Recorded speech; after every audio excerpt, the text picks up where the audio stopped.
पहला प्रश्न है, हिंदी इसी मिट्टी की बोली है और अरबी या फारसी से अधिक जनमानस के निकट है। यह जो है, यह किस भाषाविद का मत है? ग्रियर्सन का, 1901 की जनगणना का रिपोर्ट है, फैलन का है या रिचर्ड्स का है? तो सही आंसर है फैलन का है। अगला महत्वपूर्ण प्रश्न है, इनमें से कौन सी भाषा देवनागरी लिपि के अंतर्गत नहीं आती है? इनमें से कौन सी भाषा देवनागरी लिपि के अंतर्गत नहीं आती है? बांग्ला, कोंकणी, गुजराती या संस्कृत? तो सही आंसर है ऑप्शन नंबर ये, बांग्ला। अब हमको बताइएगा बांग्ला की कौन सी लिपि है, ये आप हमें कमेंट बॉक्स में बताइएगा। अगला प्रश्न है, नेपाली भाषा की लिपि क्या है? कैथी, देवनागरी, गुरुमुखी या चित्रलिपि? तो सही आंसर है ऑप्शन नंबर बी, देवनागरी। याद रखना, नेपाली भाषा की भी लिपि क्या है? तो देवनागरी ही है। अगला प्रश्न है, ग्रीक वासियों ने भारत के लिए कौन सा शब्द प्रयुक्त किया? इंडिया, इंडोनेशिया, इंडानिया या हिंदेशिया? तो सही आंसर है, ग्रीक वासियों ने भारत के लिए जो शब्द प्रयुक्त किया है वह शब्द है इंडिया। याद रखना, भारत को इंडिया जो कहा गया है वो किनका देन है? तो ये ग्रीक वासियों का देन है। उन्होंने ही भारत को पहले क्या कहा था? इंडिया कहा था, और आज बहुत ही प्रचलित है इंडिया। अगला प्रश्न है, प्राचीनतम भारतीय भाषा कौन सी है? प्राचीनतम भारतीय भाषा कौन सी है? अपभ्रंश, वैदिक संस्कृत, लौकिक संस्कृत या अवहट? तो सही आंसर क्या होगा? तो सही आंसर होगा ऑप्शन नंबर बी, वैदिक संस्कृत। हिंदी भाषा का उद्भव और विकास कैसे प्रारंभ चला है मित्रों? प्रारंभ कैसे हुआ? सबसे पहले वैदिक संस्कृत, वैदिक संस्कृत से लौकिक संस्कृत, लौकिक संस्कृत से पाली, पाली से प्राकृत, प्राकृत से अपभ्रंश और अपभ्रंश के बाद आधुनिक भारतीय आर्य भाषा। अगला प्रश्न है, हिंदुस्तान की एकता के लिए हिंदी भाषा जितना काम देगी उससे बहुत अधिक काम देवनागरी लिपि दे सकती है। यह जो कथन है किस महापुरुष के द्वारा दिया गया है? James Prinsep, John F Fleet, John Marshall या आचार्य विनोबा भावे? तो यह कथन जो दिया गया है यह आचार्य विनोबा भावे जी का कथन है कि हिंदुस्तान की एकता के लिए हिंदी भाषा जितना काम देगी उससे बहुत अधिक काम देवनागरी लिपि दे सकती है। अगला प्रश्न है, ब्रज भाषा का केंद्रीय क्षेत्र कहाँ है? मगध, द्वारिका, अयोध्या या मथुरा? तो सही आंसर क्या होगा? बताइए। अब हमको ये पहले बताइए कि ब्रज श्री कृष्ण कहाँ के, ब्रज श्री कृष्ण के बारे में कहा गया ब्रज में रहा करते थे। तो ब्रज, और यहाँ पर जो ऑप्शन में है अयोध्या, तो श्री राम जी से जुड़ा हुआ है, या मथुरा है। आप लोग महाभारत देखे होंगे, उसमें श्री कृष्ण का चर्चा मथुरा से बहुत ही अधिक हुआ है। तो ब्रज भाषा जो केंद्रीय क्षेत्र है वो कौन हो जाएगा? तो ब्रज भाषा यानी श्री कृष्ण। तो तुरंत देखते ही जवाब देना आपको मथुरा।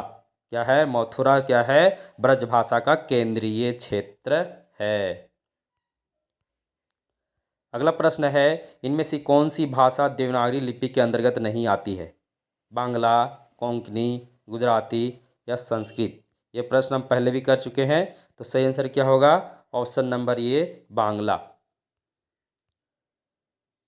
अगला प्रश्न है, अपभ्रंश की उत्तरकालीन अवस्था का नाम है? संस्कृत, प्राकृत, पाली या अवहट? अपभ्रंश की उत्तरकालीन अवस्था का नाम क्या है? तो अपभ्रंश की उत्तरकालीन अवस्था का नाम है अवहट। उत्तर का मतलब होता है बाद में, तो अपभ्रंश के बाद क्या आया था? अवहट आया था, है ना। अगला प्रश्न है, राहुल सांकृत्यायन ने खड़ी बोली हिंदी जो था उसका नाम दिए हैं। क्या नाम दिए थे? हिंदुस्तानी, खड़ी बोली, कोरवी या मानक हिंदी?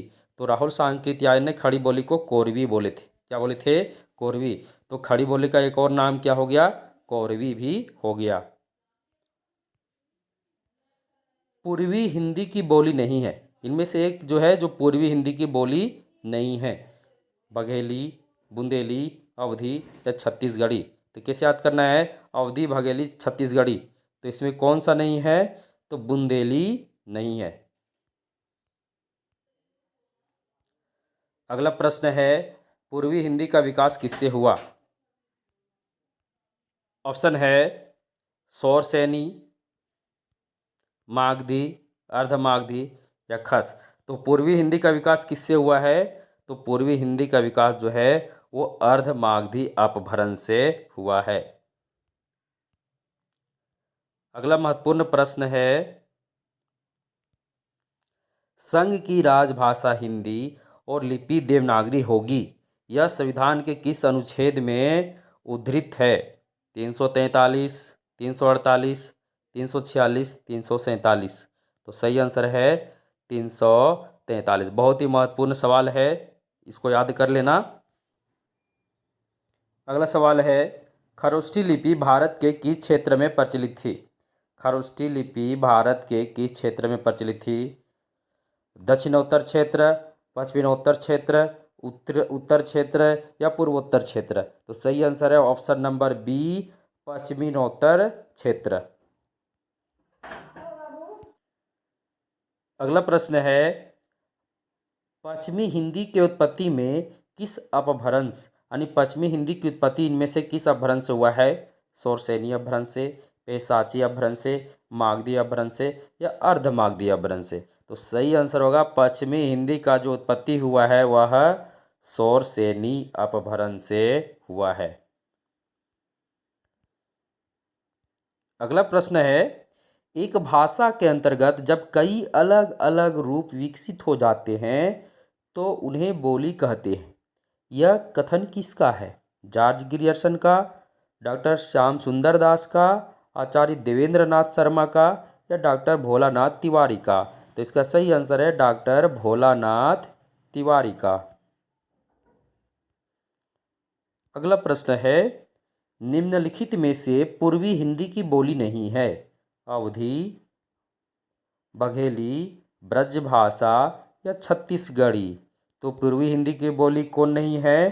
तो पूर्वी हिंदी, अवधी, बघेली, छत्तीसगढ़ी। कैसे याद करना है, पूर्वी हिंदी, अवधी, बघेली, छत्तीसगढ़ी। तो इसमें ब्रजभाषा नहीं है। तो ब्रजभाषा किस बोली का है? तो ब्रजभाषा जो है शौरसेनी अपभ्रंश के अंतर्गत आता है। अगला प्रश्न है,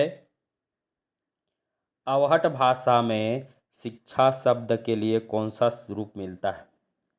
शिक्षा, शिशा, शिक्षा या शिक्षा? तो सही आंसर है ऑप्शन नंबर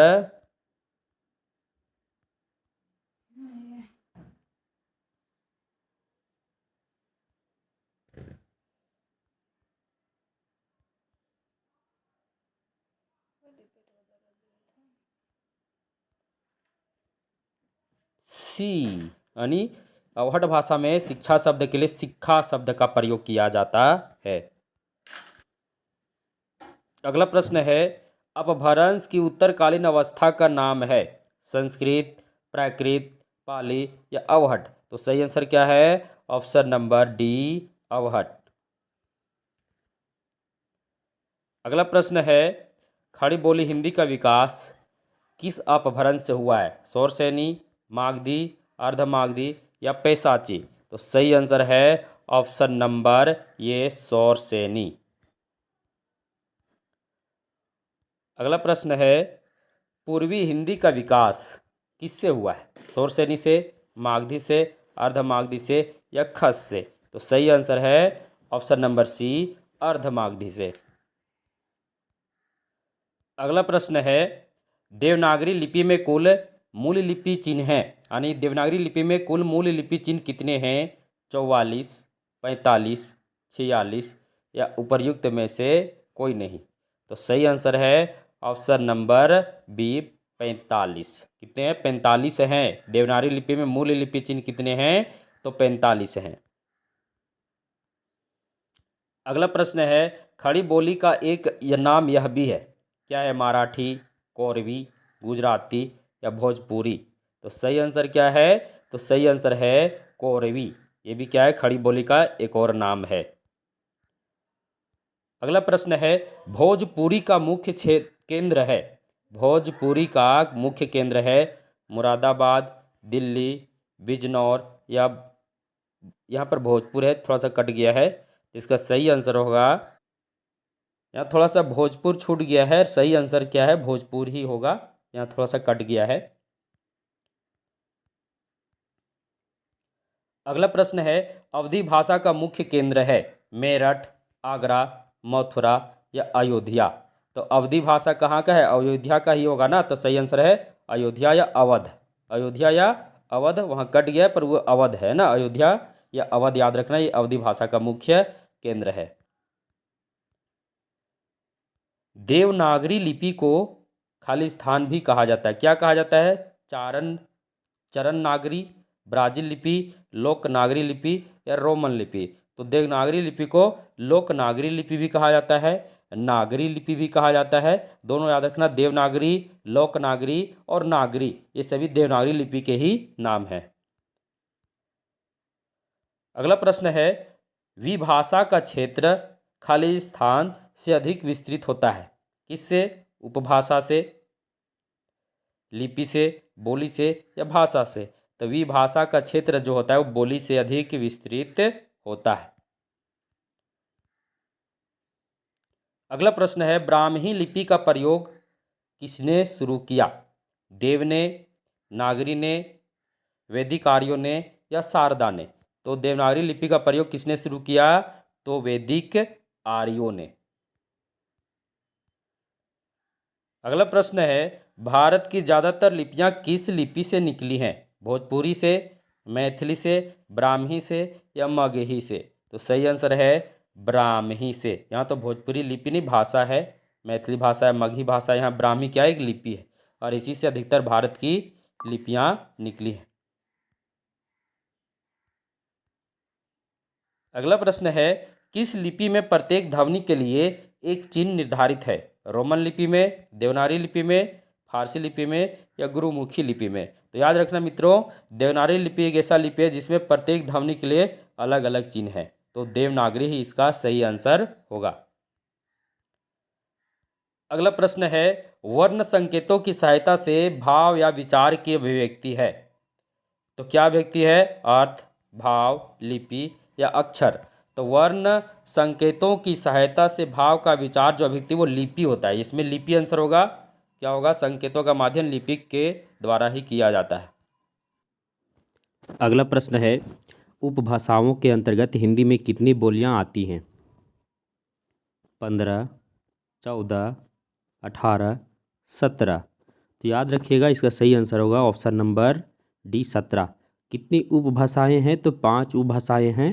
हिंदी की 5 उपभाषाएं हैं और बोलियां कितनी हैं, तो 17 हैं। अगला प्रश्न है, हिंदी विश्व की कितनी भाषाओं में से एक है। 4000, 6000, 400 या 5000। तो सही आंसर है 6000।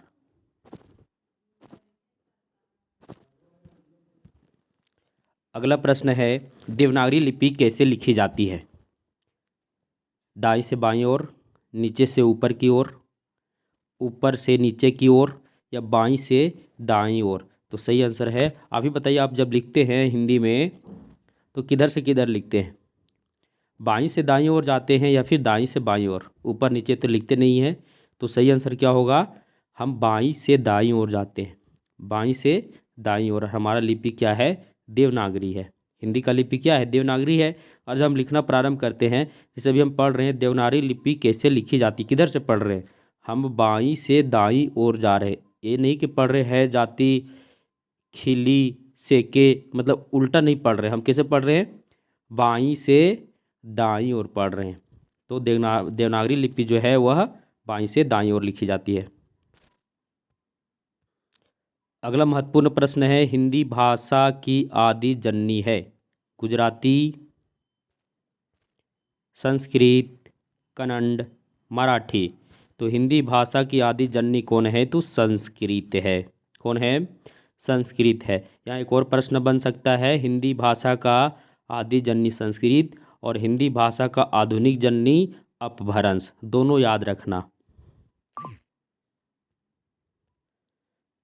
अगला प्रश्न है, कार्यालयी हिंदी की भाषा कैसी होनी चाहिए, यानी कार्यालय में उपयोग होने वाली हिंदी भाषा कैसी होनी चाहिए? अभिधात्मक, लक्षणात्मक, व्यंजनात्मक या अभिधा लक्षणा मिश्रित? तो सही आंसर क्या होगा? अभिधात्मक। कार्यालय हिंदी का जो विषय होना चाहिए कैसी? तो अभिधात्मक। अगला प्रश्न है, मध्यकालीन भारतीय आर्य भाषा की सही कालक्रम है?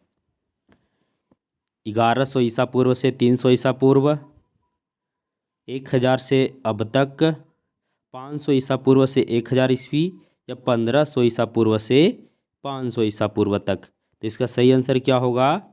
तो इसका सही आंसर होगा 500 ईसा पूर्व से 1000 ईस्वी तक की भाषा को आधुनिक मध्यकालीन भारतीय आर्य भाषा कहा जाता है। भारतीय आर्य भाषा 3 भागों में है। प्रथम है प्राचीन भारतीय आर्य भाषा, जिसका समय सीमा क्या है? तो ये देखिए 1500 ईसा पूर्व से 500 ईसा पूर्व तक प्राचीन भारतीय आर्य भाषा, और 500 ईसा पूर्व से 1000 ईस्वी तक मध्यकालीन भारतीय आर्य भाषा, और 1000 से अब तक आधुनिक कालीन भारतीय आर्य भाषा। बहुत ही महत्वपूर्ण है, याद कर लेंगे। अगला प्रश्न है, नागरी लिपि को किस नाम से जाना जाता है? नंदी देवीय लिपि, देवलिपि, देवीय लिपि या नंदी नागरी लिपि? तो सही आंसर है देवलिपि। जी नहीं, देवलिपि नहीं होना चाहिए। क्या होगा? नंदी नागरी। नागरी कहाँ लगा हुआ है? तो मेरा यहाँ लगा हुआ, तो नंदी नागरी लिपि होगा। अगला प्रश्न है, पश्चिमी पहाड़ी किस उपभाषा के अंतर्गत आती है? पहाड़ी, राजस्थानी, बिहारी या पूर्वी हिंदी? तो सही आंसर क्या होगा? पहाड़ी। क्या होगा? पहाड़ी। अगला प्रश्न है, भाषा विज्ञान भाषा को, भाषा की जानकार उसका कैसा अध्ययन करता है? यानी भाषा विज्ञान भाषा को, भाषा की जानकर उसका कैसा अध्ययन करता है? तो याद रखना, वैज्ञानिक अध्ययन करता है। अगला प्रश्न है, एक व्यक्ति द्वारा अपने भावों और विचारों को दूसरे के समक्ष प्रस्तुत करने हेतु ध्वनि संकेत हेतु भाषा का प्रयोग क्या कहलाता है? यानी एक व्यक्ति द्वारा अपने भाव और विचारों को दूसरे के सम्मुख ध्वनि संकेत हेतु भाषा का प्रयोग क्या कहलाता है? तो मौखिक अभिव्यक्ति कहलाता है। अगला प्रश्न है, छत्तीसगढ़ी बोली किस प्रदेश में बोली जाती है? दिल्ली में, बिहार में, मध्य प्रदेश में या हरियाणा में? तो सही आंसर है छत्तीसगढ़ी बोली जो है वह कहाँ बोली जाती है? तो मध्य प्रदेश में बोली जाती है। अगला प्रश्न है, भाषा का विशिष्ट ज्ञान कौन कराता है? परिवार, धर्म, राजनीति या भाषा विज्ञान? तो सही आंसर है भाषा विज्ञान। किस भाषा को आरंभ में पिंगल नाम दिया गया? यानी किस भाषा को आरंभ में पिंगल नाम दिया गया? ब्रज भाषा को, अवधी भाषा को, खड़ी बोली को या भोजपुरी को? तो सबको पता है डिंगल पिंगल जो शैली चलता था, भाषा शैली, वह आदिकाल में चला था। आदिकाल में किस भाषा की प्रधानता रही थी? तो ब्रज भाषा की प्रधानता रही थी। तो किस भाषा को आरंभ में पिंगल नाम दिया गया? तो ब्रज भाषा को। अगला प्रश्न है, हिंदी को राष्ट्रभाषा घोषित करने वाले अहिंदी भाषी प्रस्तावक का नाम क्या था? दलीप सेन, गोपाल स्वामी अयंगर, महात्मा गांधी या आचार्य रामचंद्र शुक्ल? तो सही आंसर है option number B, Gopal Swami Iyengar. अगला प्रश्न है, 1937 में वर्धा अखिल भारतीय शैक्षिक सम्मेलन का आयोजन किसकी अध्यक्षता में किया गया था? महात्मा गांधी जी की, राजा राम मोहन, बाल गंगाधर तिलक या मदन मोहन मालवीय। तो वर्धा का जब भी चर्चा हो तो आपका आंसर महात्मा गांधी ही होगा। अगला प्रश्न है, हिंदी के विषय में भारतीय संविधान में क्या लिखा गया?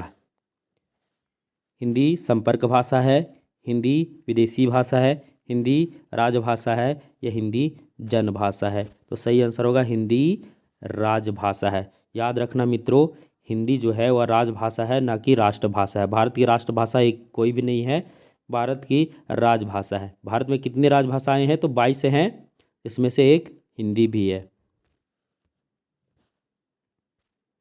अगला प्रश्न है, प्राचीन भारतीय सिक्कों पर कौन सी लिपि अंकित है? यानी प्राचीन भारतीय जो सिक्के थे उन सिक्कों पर कौन सी लिपि अंकित है? देवनागरी, कुटिल, कौटिल्य या ब्राह्मी? तो सही आंसर क्या होगा? ब्राह्मी। अगला प्रश्न है, उत्तरी पूर्वी राजस्थानी की प्रमुख बोली है? मेवाती, मारवाड़ी, हड़ौती या ढूंढाड़ी? तो सही आंसर है ऑप्शन नंबर ये मेवाती। अगला प्रश्न है, हिंदी भाषा की लिपि भारतीय संविधान में किसे स्वीकार किया गया है? यानी हिंदी भाषा के लिपि में भारतीय संविधान में किसे स्वीकार किया गया है? तो देवनागरी लिपि को स्वीकार किया गया है। अगला प्रश्न है, बहुत ही महत्वपूर्ण प्रश्न है, मराठी भाषा की लिपि क्या है? देवनागरी, गुजराती, मराठी या फारसी? तो सही आंसर है, कभी मिस्टेक नहीं करना, मराठी का मराठी नहीं हो जाएगा, बहुत लोग मिस्टेक भी कर सकते हैं। तो मराठी भाषा का भी लिपि देवनागरी ही है। इसको कैसे समझना है? आपको मैं एक ट्रिक देता हूँ। आप जिस भाषा को पढ़ लेंगे, आप जिस भाषा को पढ़ लेंगे, भले ही उसका अर्थ आपको समझ में ना आवे, अगर आप पढ़ लेंगे तो समझ लीजिए कि वह देवनागरी लिपि में ही लिखा गया है। क्योंकि सभी लोग हिंदी ही जानते हैं और हिंदी भी देवनागरी लिपि से ही लिखा लिपि उसका देवनागरी ही है। तो आपको मैं बताया, जिस भाषा को आप पढ़ लेंगे तो समझ लीजिए वो देवनागरी लिपि का ही है। इंग्लिश वो अलग है, हम बात कर रहे हैं इंग्लिश को हटाकर जिस भाषा को आप पढ़ लेंगे। आपके सामने उर्दू आता है, पढ़ नहीं पाते हैं क्योंकि वो अलग लिपि में लिखा गया है। बांग्ला आएगा, बांग्ला भी नहीं पढ़ पाइएगा। लेकिन संस्कृत आएगा, देखिए संस्कृत पढ़ लेते हैं, चलिए अर्थ नहीं समझ में आया, आपको समझ तो आ रहा है ना कि क्या लिखा हुआ, पढ़ तो रहे हैं कम से कम। तो समझ लिए पढ़ रहे हैं तो इसका मतलब वो देवनागरी लिपि में ही है, तभी पढ़ रहे हैं। भोजपुरी आता है, भोजपुरी भी देखिए पढ़ लेते हैं आराम से। मराठी लिखा रहेगा कुछ अलग, मतलब उसका अर्थ नहीं समझ में आएगा, पर पढ़ लीजिएगा कि क्या क्या लिखा हुआ है। चलिए आगे बढ़ते हैं। मुझे उम्मीद है कि आपको समझ में आ गया होगा कि हम कैसे पहचान करें यह देवनागरी लिपि में है।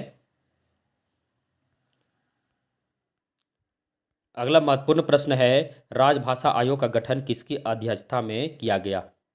बी.जी. खेर, आचार्य नरेंद्र देव, पी.डी. टंडन या मदन मोहन मालवीय? तो याद रखना ये बी.जी. खेर, याद रखना राजभाषा आयोग का गठन सर्वप्रथम बी.जी. खेर की अध्यक्षता में किया गया। अगला प्रश्न है, हिंदी भाषा की बोलियों में महत्वपूर्ण स्थान रखने वाली कोरवी? हिंदी भाषा की बोलियों में महत्वपूर्ण स्थान रखने वाली कोरवी किस उपभाषा के अंतर्गत आती है? तो कोरवी किस में आती है? बिहारी हिंदी में, राजस्थानी हिंदी में, पूर्वी हिंदी में या पश्चिमी हिंदी में? तो याद रखना ये पश्चिमी हिंदी में आती है। अगला सवाल है, पूर्वी हिंदी के अंतर्गत बोली जाने वाली बोलियां हैं? ऑप्शन नंबर ये में है अवधी, बघेली, छत्तीसगढ़ी। तो आपको ज़्यादा कुछ देखना नहीं, यही इसका सही आंसर है। पूर्वी हिंदी जैसे ही बात हो, अवधी, बघेली, छत्तीसगढ़ी। पूर्वी हिंदी, अवधी, बघेली, छत्तीसगढ़ी। अगला प्रश्न है, निम्नलिखित में से बिहारी उपभाषा की बोली नहीं है? भोजपुरी, मगही, बुंदेली या मैथिली? इनमें से कौन सा बोली भोजपुरी उपभाषा के अंतर्गत नहीं आती है?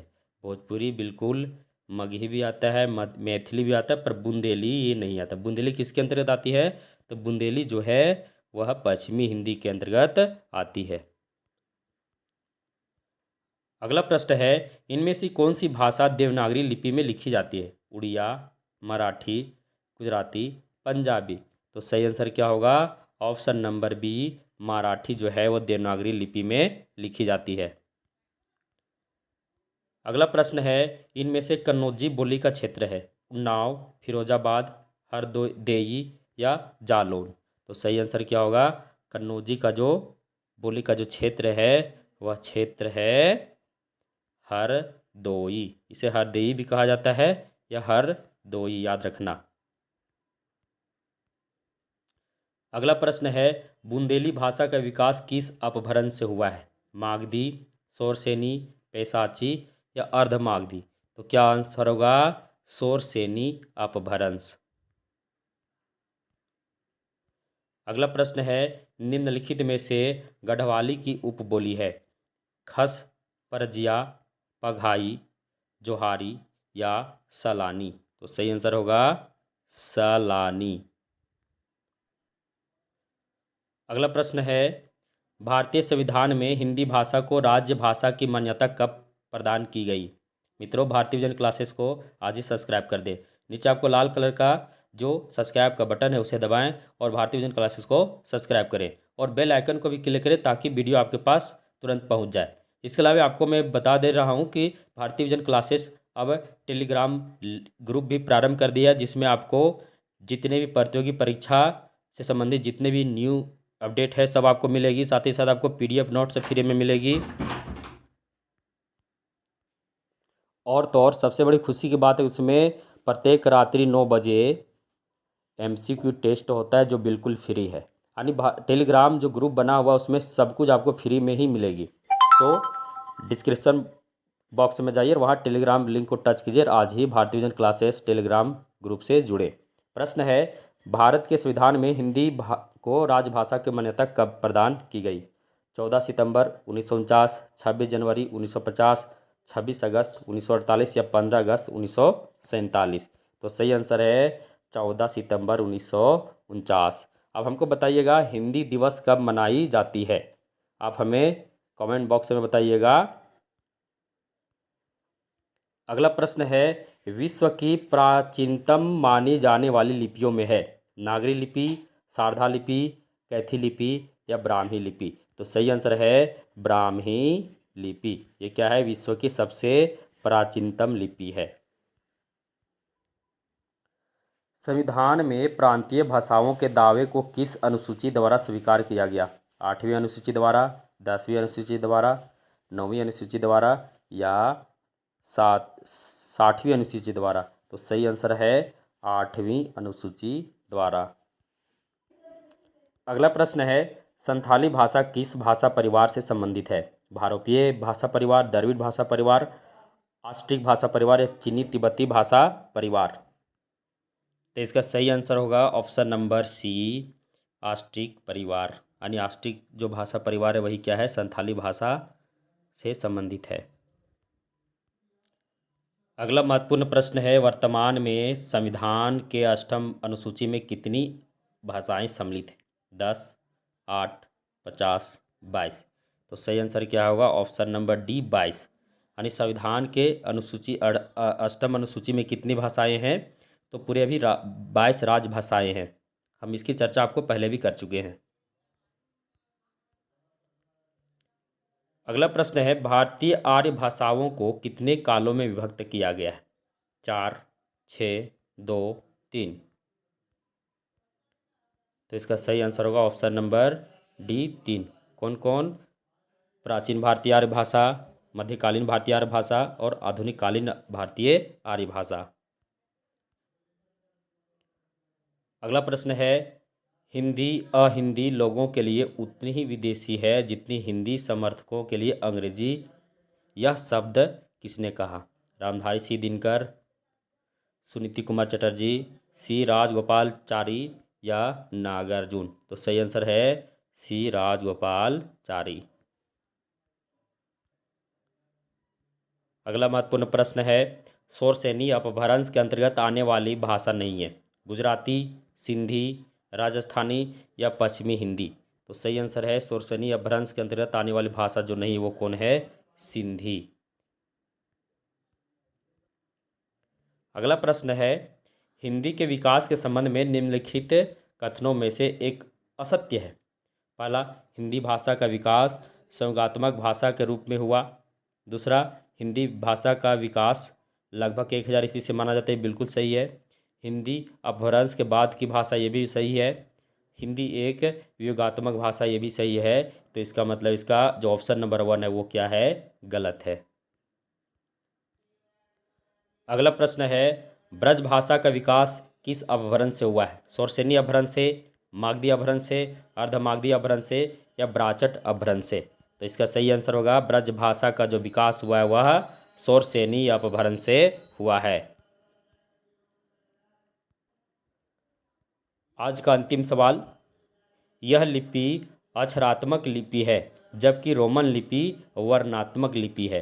तो यहाँ यह लिपि जो अक्षरात्मक लिपि है वह किस लिपि के बारे में चर्चा हो रही है?